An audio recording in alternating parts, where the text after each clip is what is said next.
Seneng banget hari ini saya baru aja ngikutin acara Nail It Scale It yang hari pertama karena ada 3 hari ya totalnya. Ini acara yang diadakan sama Kerwin Rae, pembicara dari Australia, salah satu yang menurut saya keren banget ya dari semua pembicara yang pernah ada. Dia salah satu yang saya suka caranya dia membawakan kelas tentang bisnis tapi juga banyak membahas tentang psikologinya seorang pebisnis. Jadi saya banyak belajar juga dari Kerwin Rae dan banyak materi-materi yang saya racik dari sana yang bagus banget yang saya sering bagikan juga di kelas-kelas gitu.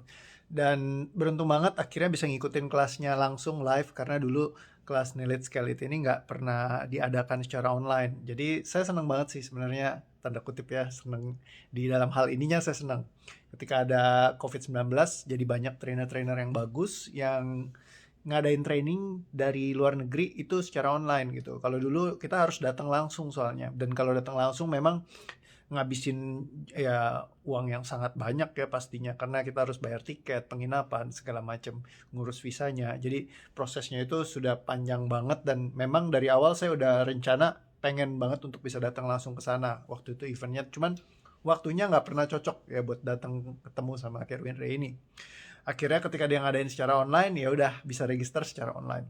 Dan lumayan lagi diskonnya karena tadinya dari 5.000 Australian dollar sekitar 50 juta untuk ikut kelasnya Nisi, tapi dia kasih semua materi yang sama di harga discounted price ya di 20 jutaan jadinya rupiah.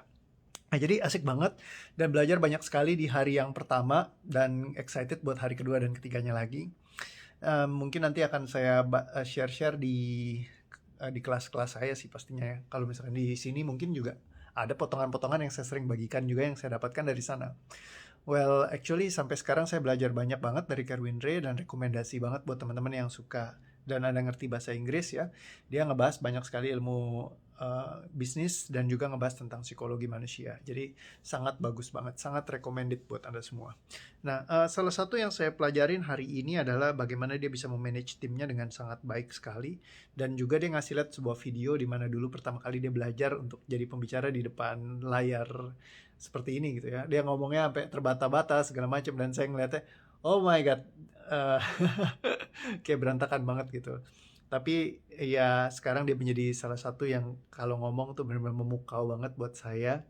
Very impressive dan bagus. Intinya adalah setiap skill atau kemampuan yang kita miliki, awalnya pasti ada hiccup-nya dulu waktu kita belajar. Karena kita butuh yang namanya learning curve atau fase di mana kita belajar sesuatu. Untuk kita menyampaikan, seperti saya misalkan uh, untuk bicara not scripted sama sekali, kayak dari kemarin ini bikin video sama sekali nggak ada perencanaan apa-apa, langsung ngomong aja gitu.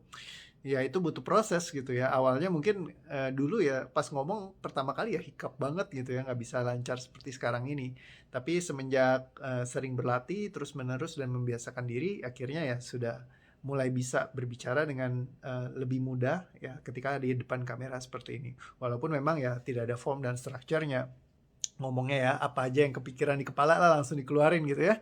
Tapi ternyata turns out terkadang hal-hal yang seperti ini justru banyak keluar yang gak pernah dipikirkan sebelumnya sama saya gitu. Karena real time ya jadi keluarnya yang ngalir aja gitu. Saya banyak belajar juga dari, aduh saya lupa namanya, Jason Silva ya. Salah satu juga yang menyarankan banget untuk kita ketika bikin video cobalah untuk benar-benar kayak langsung ngalir aja gitu aja. Dan I'm very excited untuk ngelakuin itu terus menerus dan seneng banget. Ini nggak tahu udah hari keberapa tapi setiap hari rutin untuk bikin video. Dan terima kasih buat teman-teman yang sudah nonton. Jadi salah satunya adalah ketika mau membuat video, yang penting banget adalah menghilangkan semua hal yang membuat kita merasakan eh, ingin berbuat yang terbaik, memberikan yang terbaik, dan bergerak dari sebuah energi kesempurnaan yang selalu kita cari. Nah, karena kalau misalkan kita selalu menuntut kesempurnaan, perfeksionisme itu ya yang kemarin saya sempat bahas ya, perfection stops your creation, termasuk di dalam membuat video. Ketika bikin video, dulu saya pengen selalu semuanya hasilnya bagus gitu, jadi saya selalu perencanain dengan sangat baik sekali gitu, smooth banget. Tapi justru jadi kayak bener-bener lebih dipatok ya, jadi kayak nggak fluid gitu, nggak natural.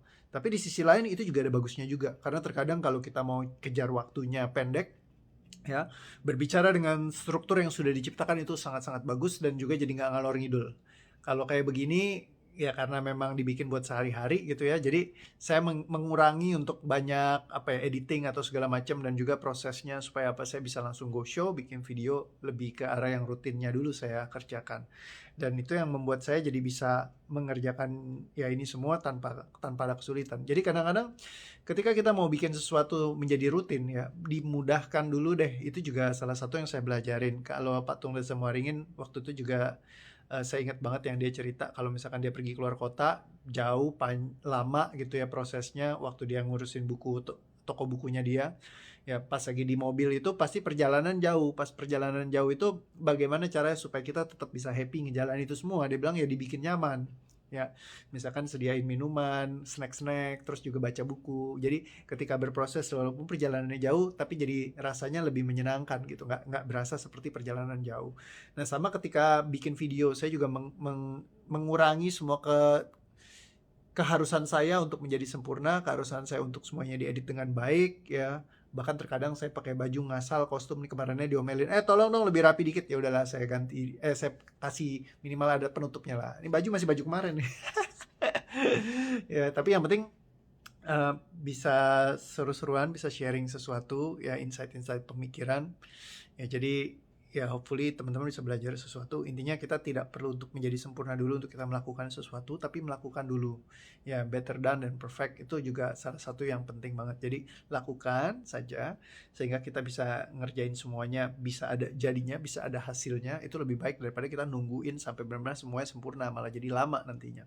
Tapi sambil kita berjalan, kita tetap terus menyempurnakan ya. Bukan berarti juga ketika kita jalan terus-terusan berantakan gitu, enggak. Tapi setiap kali, setiap momen Anda mulai sesuatu, itu bergeraklah dari juga keinginan untuk memberikan yang terbaik juga boleh ya. Jadi bukannya mengharuskan, tapi dengan sebuah keputusan untuk melakukan yang terbaik juga. Oke, hopefully bisa belajar sesuatu dari video ini. Terima kasih. Seperti biasa, thank you buat semua supportnya ya. Udah kasih like, udah kasih komen ya. Dan senang banget teman-teman semua kasih support buat saya. Hopefully saya bisa terus continue ya, bikin video terus seru-seruan dan secara rutin. Thank you. See you again di video yang berikutnya. Bye-bye.